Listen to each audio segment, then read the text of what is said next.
नमस्कार, म कमला कञ्चन। आज चाहिँ हामी सारी नदी जाँदैछौँ। आज पुसको 28 गते। आज चाहिँ अब हामी चाहिँ घरबाट अब निस्क्यौँ, बाटोमा छौँ। साथीहरू पनि उता वेट गरिराख्नु भएको छ हामीलाई। आजको हाम्रो दिन चाहिँ कस्तो हुन्छ, अब म सारी नदीतिर गएपछि सब यस्तो झलक देखाउने छु यसलाई। हामी गाडी चढ्यौँ, उहाँ चाहिँ गुरुदेवमा चाहिँ गाडी चलाउनुहुन्छ। हामी जाँदैछौँ।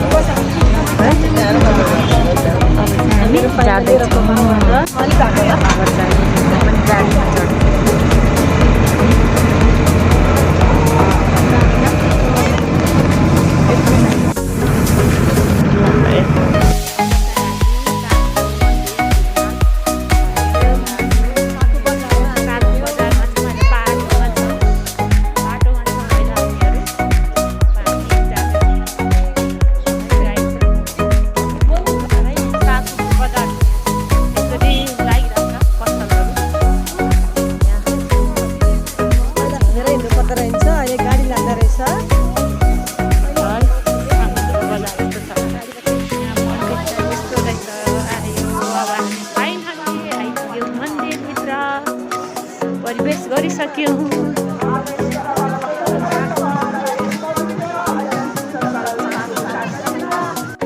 यहाँ चाहिँ यो चाहिँ व्रत बस्ने यहाँ चाहिँ ठाउँ हो।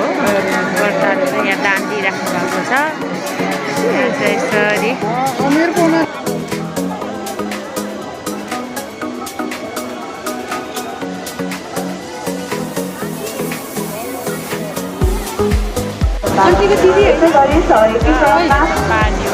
गोकर्णेश्वरदेखि पाल्नुहुने भक्तजन निर्मला श्रेष्ठज्यूले सम्पूर्ण परिवारको सुख शान्ति समृद्धिको कामना गर्दै यो गर्नुभएको छ।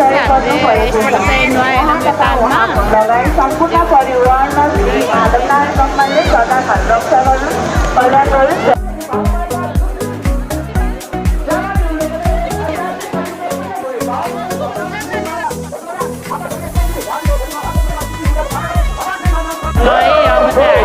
आरती गरेर